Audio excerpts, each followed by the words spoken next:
Corinne est une philosophe confirmée. Nous sommes tous habitués à jouir de sa sagacité, de la pénétration de ses vues. Et donc elle a écrit... L'ironie. Pas du tout. Je dis toujours ce que tout le monde pense tout bas. Et donc elle a écrit beaucoup de choses et fait beaucoup de choses, mais le mieux est de l'écouter et de profiter une fois de plus de sa réflexion. Alors, mon intervention a pour point de départ la nuit d'inconscient, qui est dans la note de la page 195. Et je voudrais peut-être quand même lire le texte. Cette note dit, je ne sais pas si on m'entend, la persécution est un traumatisme, la persécution est un traumatisme, violence par excellence, sans avertissement ni a priori, sans apologie possible, sans logos. La persécution ramène à une résignation non consentie et par conséquent traverse une nuit d'inconscient. C'est le sens de l'inconscient, nuit où se fait le retournement de moi en soi, sous le traumatisme de la persécution, passivité plus passive que toute passivité, en deçà de l'identité, responsabilité, substitution. Bon, donc mon point de départ était cette nuit d'inconscient où s'opère le retournement éthique du moi en soi, et mon idée,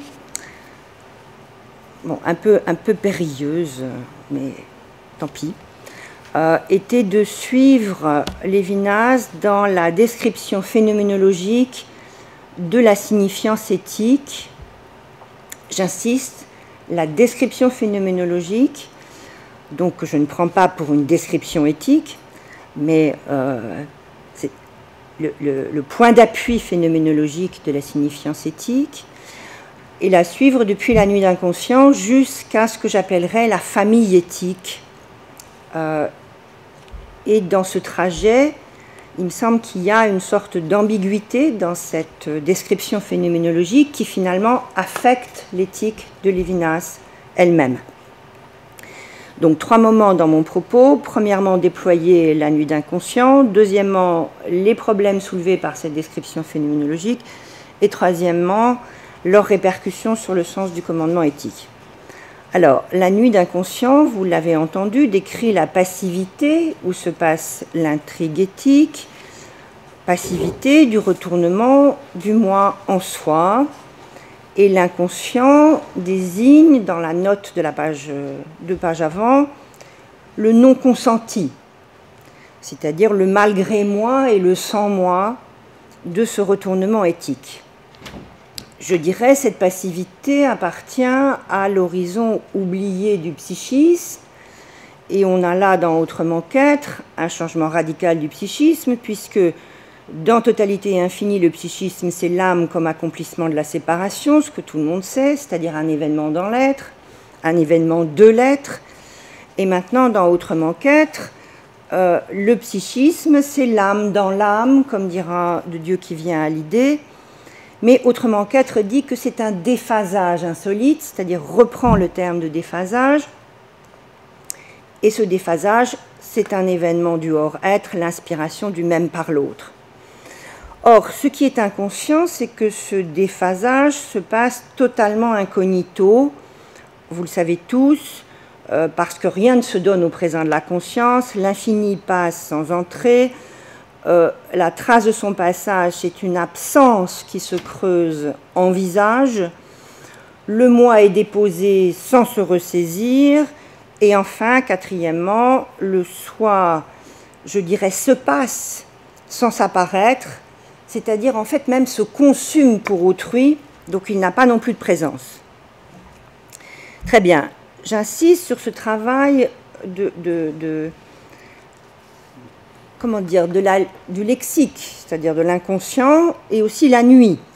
C'est-à-dire, Lévinas va montrer que cette nuit d'inconscient n'est pas un néant pur et simple, parce que l'infini fait passer une différence infinitésimale qui est ma non-indifférence au prochain. Donc ça n'est pas la nuit noire. On pourrait dire que c'est une nuit, on est un peu dans la science-fiction, là, dans ce décor phénoménologique, c'est une nuit où ça clignote. C'est une nuit de folie, puisque la non-indifférence est démesurée, ça c'est l'obsession, la persécution, et que sans cette folie, l'un se ressaisirait et recommencerait l'essence, au sens activité de l'essence. Cette nuit d'inconscient n'est pas non plus ce que Lévinas appelle la nuit de la nuit, c'est-à-dire la nuit du sommeil. Donc ça veut dire que la nuit éthique, la nuit d'inconscient, fait coup double, elle destitue la conscience jusque dans son sommeil. C'est-à-dire, comme le disait de l'existence à l'existant, il est impossible de foutre le camp par l'intérieur, c'est-à-dire qu'il n'y a aucun repos. Mais je dis double coup ou coup double parce qu'en même temps, on pourra y revenir, mais ça veut dire qu'elle destitue aussi le rêve, qui est, aux yeux de Lévinas, on ne va pas en discuter, le vestige de la veille dans le sommeil, c'est-à-dire un jeu obscur et irresponsable de la conscience avec elle-même. Donc cette nuit d'inconscient est une nuit que Lévinas appelle aussi, toujours ce travail lexicologique, lexical plutôt, nuit d'intervalle. Nuit d'intervalle, puisqu'on est dans la diachronie, et elle est encore un type d'insomnie différent des autres insomnies, c'est l'insomnie éthique de l'inquiétude sans refuge, par opposition à la vigilance de la conscience, qui est un type d'insomnie, et par opposition à la toute première insomnie, si j'ose dire, l'insomnie sans sujet de l'absorption dans l'Ilia. Bon, voilà, la nuit d'inconscient est un travail sur la signification, sur les significations et sur leur présentation phénoménologique, puisque, en même temps, toute la difficulté, c'est que l'inconscient perde son sens strictement négatif, qu'il ne soit pas pris dans toutes les acceptions possibles d'inconscient, y compris l'inconscient qui présidait à l'hypostase dans le premier texte. Donc ça veut dire qu'il faut restituer là un sens oublié par l'intentionnalité elle-même, où l'inconscient ne serait ni le préambule, ni l'égarement de la conscience. Or, en général, tout du moins c'est une formule dont Lévinas use dans De Dieu qui vient à l'idée, la description phénoménologique est là pour accréditer. Le verbe est dans De Dieu qui vient à l'idée, ce sens oublié, et dans la conférence ou l'article sur la transcendance du mal, Lévinas dit qu'il s'agit d'apercevoir dans cette description, dans la qualité du phénomène empirique, une rupture de l'immanence, et là en l'occurrence, voir dans les qualités du mal tel qu'il, dans son apparoir, du mal tel qu'il apparaît, dans les trois qualités du mal, excès, intention me visant et ma haine du mal, voir la rupture d'immanence. Je reviendrai sur cette question du mal, c'est pour rappeler quel est l'objet de cette description phénoménologique. Alors, je passe au deuxième point. Cette méthode phénoménologique me semble ouvrir un certain nombre de difficultés. Déjà, dans le cas de la nuit d'inconscient, la nuit est en fait un phénomène insuffisant pour décrire l'inconscient, puisque, et l'inconscient, du coup, pour décrire la passivité, puisque la nuit, comme passivité du passage éthique, ne dit pas comment la passivité est subie. Donc, en fait, ce n'est pas le terme nuit qui est la nuit qui sert à la description de la passivité, c'est le terme traumatisme, puisque c'est dans le traumatisme qu'on a une espèce de transposition phénoménologique du subir. Or, ce traumatisme, c'est un événement, phénoménologiquement, un traumatisme, c'est un événement si disruptif que je ne peux pas lui être contemporain et que c'est pour ça que je le subis. Donc ça veut dire que le traumatisme donnerait quelque chose de l'intensification nécessaire à la phénoménologie pour dire quelque chose de l'éthique, c'est-à-dire une sorte d'exaspération et c'est bien ça la métaphore emphatique, le statut de la métaphore emphatique pour Lévinas. Lévinas écrivant « L'élévation du sens par la métaphore dans le dit est redevable de sa hauteur à la transcendance du dire à autrui. » Alors, il me semble que du coup, Lévinas fait du ton trop élevé, décrié par Kant, une méthode. Enfin, oui, une méthode phénoménologique, c'est-à-dire que l'emphase de l'ontologie est ce qui seul permet, dans le dit, de rendre quelque chose de l'excès du dire, mais non seulement on est dans le ton trop élevé, mais on emprunte, et je retrouve là ce dont Jean-François nous parlait ce matin, on emprunte à la pathologie. Ce que ne fait pas le terme nuit, on emprunte à la pathologie pour parvenir à trouver les phénomènes qui décriraient l'intrigue éthique, c'est le traumatisme, la maladie, la folie, la psychose. Et d'une certaine manière, je le note juste en passant, Lévinas retrouve quelque chose de Freud sur un seul point, qui est que le normal est de toujours anormal, en quelque sorte. Il y a une sorte d'éthico-pathologie de la vie quotidienne, si j'ose dire. Mais la question que je me pose, c'est pourquoi l'éthique devrait-elle se décrire comme phénomène psychopathologique? C'est-à-dire, pourquoi l'excès pathologique, tellement douloureux, serait la seule description pouvant accréditer le passage de la transcendance du bien. Et on ne peut pas invoquer cette transcendance, sauf à tomber dans un cercle, puisque la description phénoménologique est là pour accréditer cette transcendance. Donc on ne peut pas maintenant accréditer la description par la transcendance. Or, il me semble que la réponse que Lévinas ne donne pas, c'est que le phénomène qui décrit le passage de l'infini, qui est le bien, est emprunté à la description du mal. C'est-à-dire que la malignité du mal se décrit dans un vécu pathologique. La passivité du traumatisme, la persécution, tout ça, c'est une description phénoménologique de la malignité du mal, et c'est bien ce qu'il dit dans la conférence dans l'article sur Nemo, sur le livre de Nemo, sur le mal, c'est-à-dire que le mal apparaît dans un excès non synthétisable qui accrédite, dit Lévinas, sa transcendance au mal. Au mal. Lévinas écrit, à propos du mal, le de soi dérangeant et étranger, et dans ce sens, la transcendance. Donc maintenant, on est avec une transcendance du mal, une transcendance diabolique.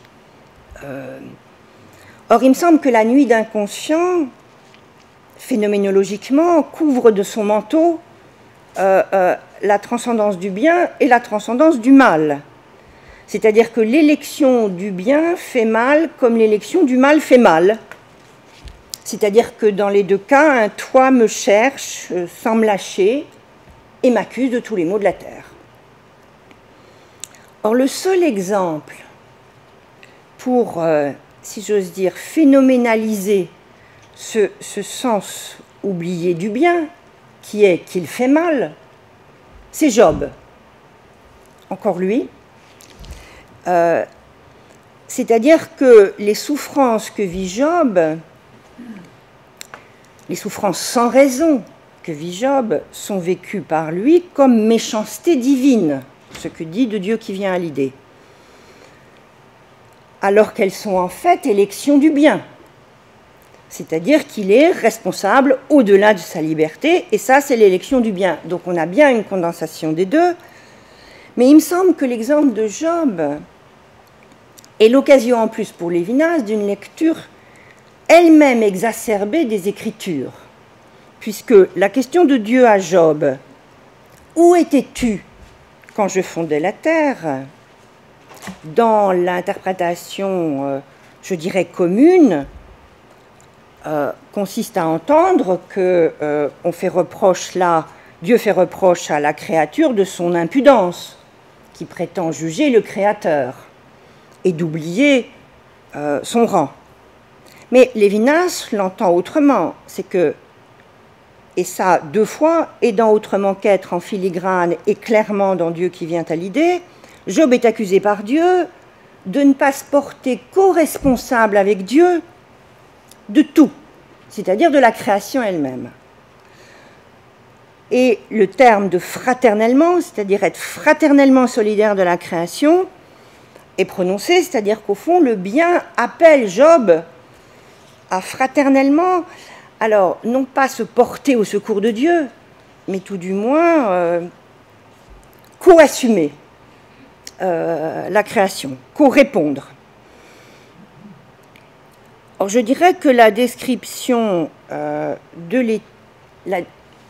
la description phénoménologique de l'intrigue éthique laisserait attendre autre chose que l'exemple de Job, surtout dans cette lecture extrêmement exaspérée, parce qu'on pourrait dire qu'il y a un cas de description possible de la malignité absolue du mal, et on le connaît tous, c'est la persécution juive sans raison, c'est-à-dire un mal radical sans théodicée possible, comme Lévinas le disait dans La souffrance inutile.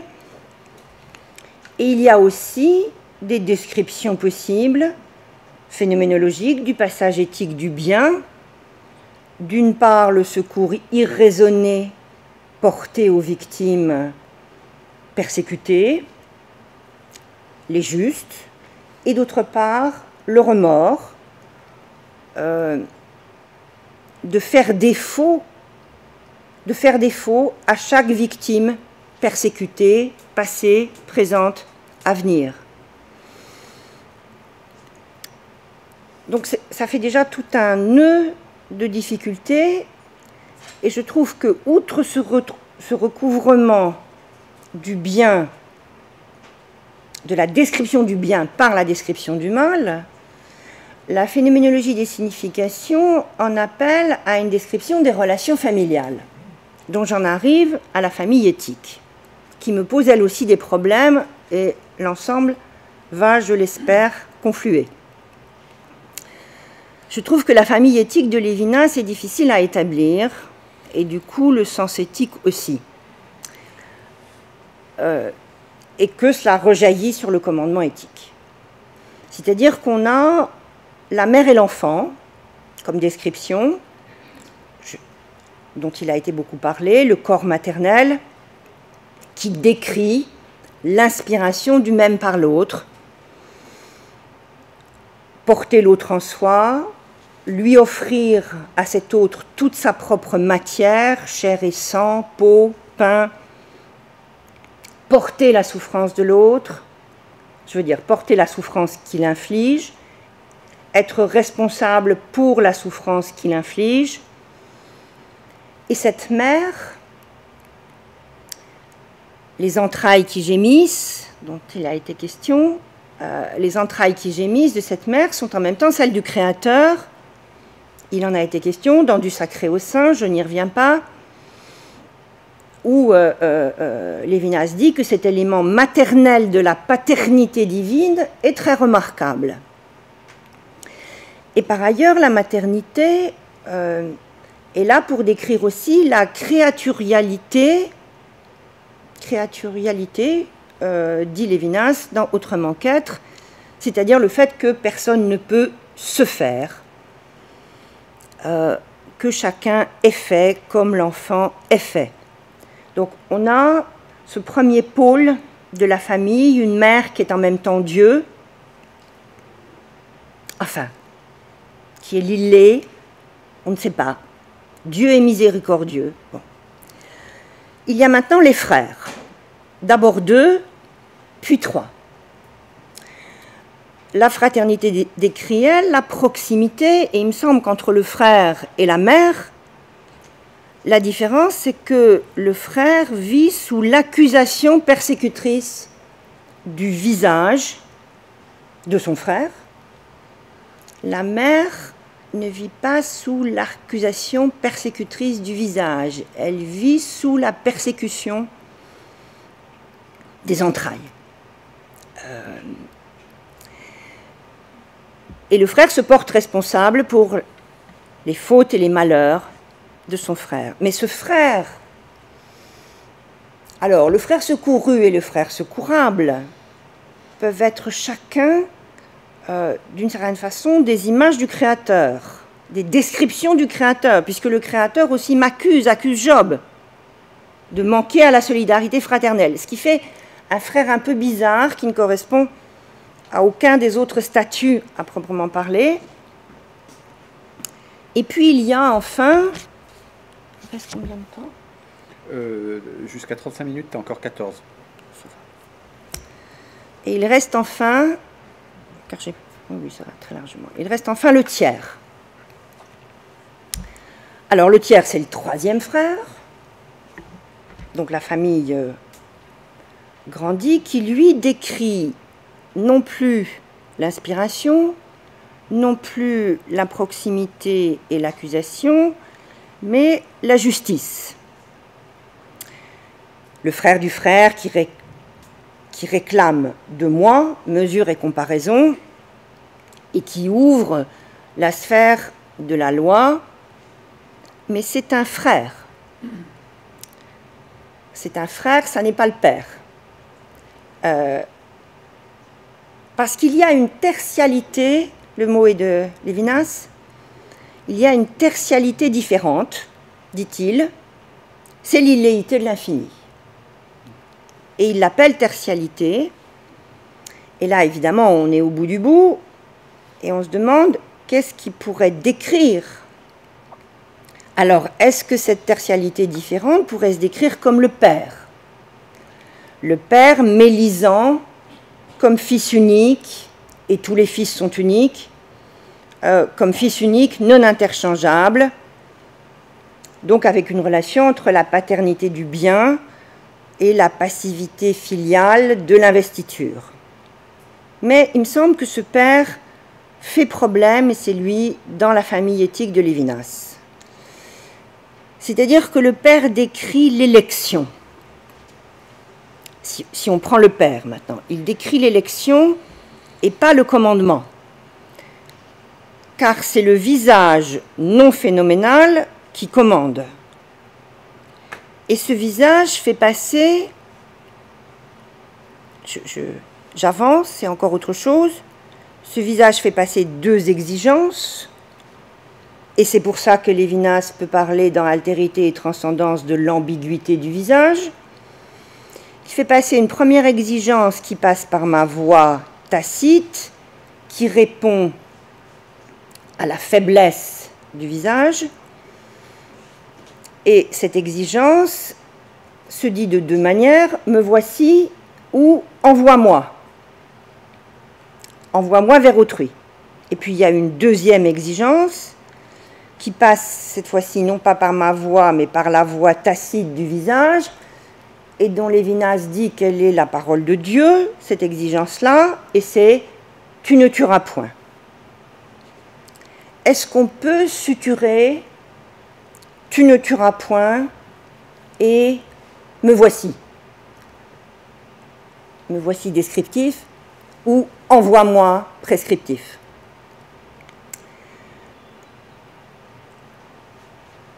Lévinas va jusqu'à dire dans Altérité et Transcendance, tu ne tueras point, cela signifie donc tu feras vivre le prochain. Mais il me semble qu'il faudra ajouter une étape manquante qui est tu feras vivre le prochain alors que tu pourrais vouloir accélérer sa mort. C'est-à-dire tu pourrais vouloir liquider complètement le prochain. Le terme est de Lévinas, liquider complètement. Alors, ma question devient, est-ce que l'éthique consiste à conjurer l'indifférence à autrui et les meurtres qui s'y préparent, ou est-ce qu'elle consiste à être accusée, je pourrais dire s'accuser, de la mortalité d'autrui? Puisque la faiblesse du visage devant laquelle je réponds « me voici » ou « envoie-moi », c'est la faiblesse de la sénescence, de la mort, de la mortalité. Il me semble qu'il y a là chez Lévinas l'idée que la mort est comme la mort de l'autre est d'avance un meurtre dont je porte la faute, qu'il y a là une espèce de condensation entre la mortalité de l'autre et le meurtre, et que c'est cette ambiguïté entre le meurtre et la mortalité qui s'exprime dans l'ambiguïté du visage, c'est-à-dire que le visage appelle à la fois l'interdit du meurtre et l'obligation à faire vivre, c'est-à-dire à conjurer la mortalité. Et il me semble que du coup, cela rejaillit sur le sens de Lillé, puisque le père ne peut pas décrire Lillé, parce que Lillé est à la fois la mère de l'oblation faisant vivre, le dieu de l'alliance interdisant de tuer, mais cet interdit reste tacite, il est isolé des 9 autres commandements bibliques, il est isolé des 612 autres commandements de la vie juive, c'est un père sans voix, mais en même temps, on ne peut pas le dire d'avant la loi, car il y a bien un dit qui est l'interdit énoncé après coup, mais je dirais que ce n'est pas un père de la loi, car il y a un seul dit, et il est tacite. Donc il me semble qu'entre l'éthique, sa phénoménologisation et l'appel aux Écritures, un nœud vient se former autour du sens qu'est Lillé et qu'est l'éthique en général. Donc ça veut dire que la nuit d'inconscient où le retournement éthique se passe me semble laisser passer, si j'ose dire, la description du bien, je ne dirais pas faire passer, mais laisser passer la description du bien dans la description du mal, la description de la mortalité dans la description du meurtre, et l'interdit du père dans l'oblation de la mère. Et donc du coup, il me semble que la dissymétrie éthique entre autrui et moi s'affirme au prix d'un effacement des dissymétries plus ordinaires. J'ai fini en 35 minutes. Alors là, tu es en avance, j'en suis sans voix. Je ne suis jamais en retard. Donc on a plein de temps pour la discussion, puisqu'on peut discuter jusqu'à 15h34, on a 17 minutes.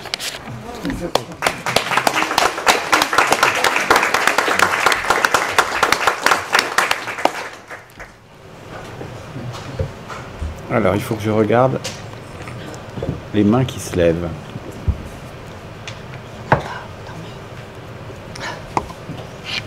Ah.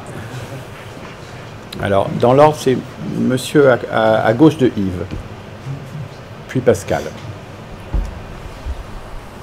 Allô, je suis Colin Wood. Je suis loin d'être philosophe. Deux questions sur la terminologie. On a entendu du psychotique, la malade, les emmerdeurs. Est-ce que c'est pas pour critiquer, c'est juste ça peut avancer la pensée si on dit plutôt les gens qui emmerdent, les gens qui parfois passent par la psychose, c'est-à-dire on crée, si on dit le psychotique, on est conscient dans un certain regard culturel, on crée une entité Donc c'est pour savoir où apportionner la méchanceté et la culpabilité. Ça nous aide, je pense, de dire plutôt les gens sans faute ou avec faute, on ne sait pas, mais ça vient à nous tous pour devenir les personnes qui peuvent avoir la psychose, par exemple. Vous avez formulé votre question, c'est sur l'usage de psychotiques, c'est ça? Deuxième, c'est lié, vous mentionnez la maladie, le traumatisme, la psychose, la folie. Ce sont en fait des choses créées par l'organisme dans sa sagesse pour harmoniser le déséquilibre. C'est-à-dire la psychose elle-même n'est pas la maladie. C'est le résultat de la maladie. Donc ça peut être bénéfique, ça peut être pas bénéfique. Corinne.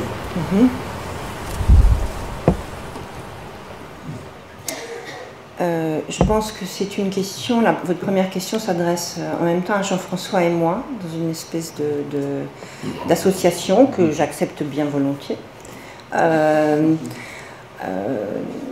Et je pense que le pont entre nos deux, que vous avez fait entre nos deux communications, serait que le terme d'emmerdeur dont a pu user Jean-François ce matin, vous avez pensé que ça s'adressait ou ça qualifiait le psychotique. Je pense que c'est la première erreur. Et qu'ensuite, ça correspondait, enfin c'est comme ça que j'entends votre question dans mon propos, à la malignité ou à la méchanceté. Et ça n'est pas du tout non plus le cas.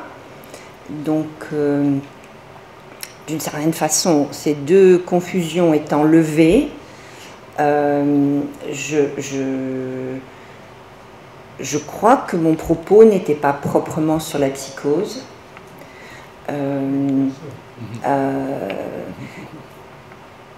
Et je pense que traiter cette question à cheval entre Freud et Lévinas, c'est une question extrêmement délicate,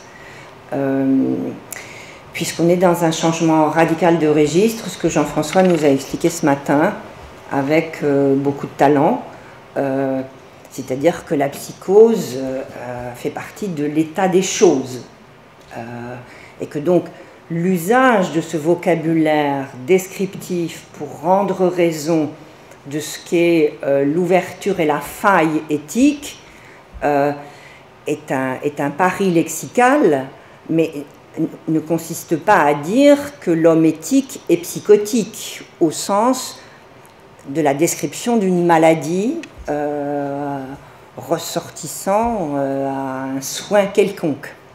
Voilà. Je ne peux pas... Pascal.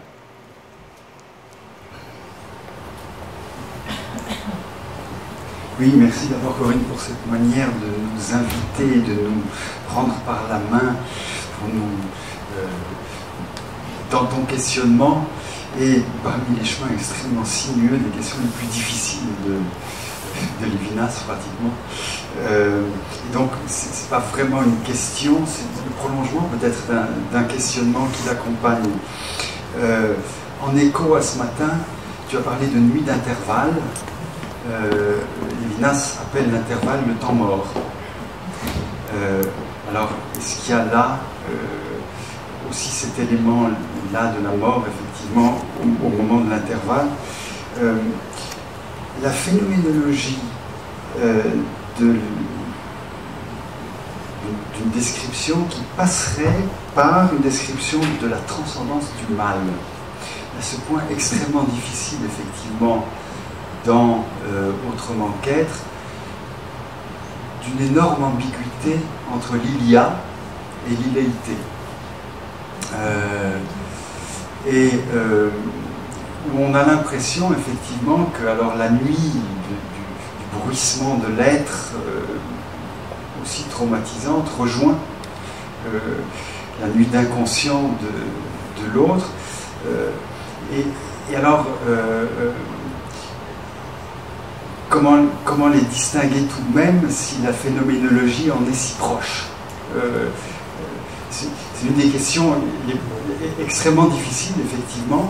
Alors, moi, j'aurais tendance à parler de la patience, le retournement. Ce qui a été cité ce matin, le retournement du par autrui en pour autrui, qui est pure patience.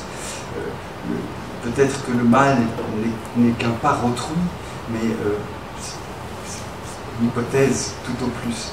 Et puis, peut-être encore pour prolonger, puis après j'ai fini, il m'a semblé que quand tu parlais de la famille éthique, tu faisais une jonction entre le texte d'Autrement qu'être et le texte de Totalité infinie qui parle aussi du tiers, qui introduit la parole du Père, les frères, la fraternité, auquel Lévinas fait expressément référence dans Autrement qu'être, il renvoie à Totalité infinie. Mais comment ça se conjugue? Parce que peut-être que le problème effectivement de la conjugaison de la famille que tu as décrite, c'est aussi un problème de la conjugaison d'Autrement qu'être et de Totalité à cet endroit du texte. Et c'est aussi extrêmement difficile. Donc voilà, je me perds un peu, mais en suivant ton invitation d'une certaine manière.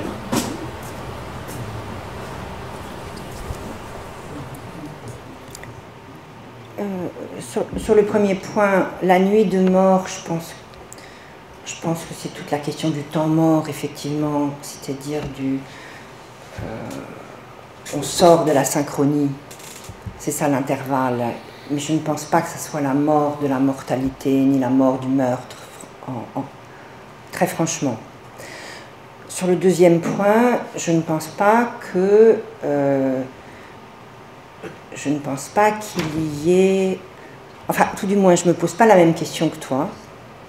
C'est-à-dire, pour moi, la difficulté, c'est pas une proximité, si j'ose dire, enfin, le terme est vraiment très mal choisi, entre l'illéité et l'ilia.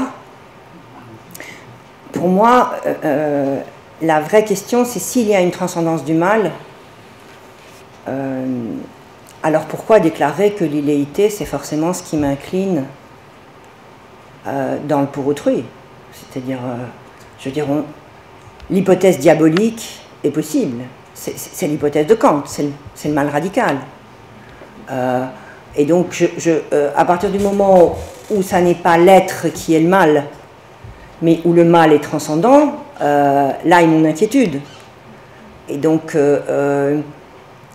je pense que cette inquiétude, elle est là, enfin, sous-jacente dans Lévinas, pour que toute la description du bien se fasse dans le vocabulaire du mal. Et je ne vois pas d'autre explication que la description phénoménologique de l'extermination.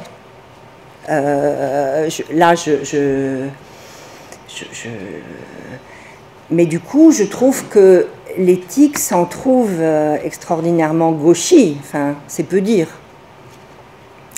Maintenant, sur la troisième question, c'est-à-dire sur le père, je me suis tournée vers Florin parce qu'elle dit que le troisième frère, c'est le père. Alors, je ne sais pas si Florin pense à totalité et infinie, mais moi, je ne faisais pas je ne m'appuyais pas sur totalité et infinie. C'était pas le père de l'enfant. C'est pas le père qui était si j'ose dire, le compagnon de la mère. Non. C'est le père en tant qu'il est quelque part dans le commandement, puisque c'est lui qui est dans l'exigence, c'est lui qui est dans le visage, c'est lui qui est dans l'élection. Donc ça n'est pas le compagnon de la mère, l'élection. C'est pas à ça que je pensais. Je pensais effectivement Il ne parle pas de la fécondité, il parle du passage qui est communauté de sur le tiers dans Totalité. Qui me commande de commander et m'ouvre à la pluralité des frères. D'accord. Et donc la famille, dans ta description de la famille, il y a le père tout simplement dans Totalité infinie. Dans Autrement qu'être, tu es passé à l'illéité. D'accord. Est-ce qu'il y a une autre question? Oui, peut-être juste une intrigue sur l'idée du bien fait mal. En fait, moi, c'est quelque chose qui m'étonne. En fait. Donc, dans quelle mesure le bien peut faire ou se faire mal, enfin, c'est quelque chose de... Voilà. C'est une question en elle-même, je pense. Comment le bien peut faire mal? Dans Lévinas, le bien fait mal. Mais d'ailleurs, il n'y a pas que dans Lévinas, en nous tous, le bien fait mal.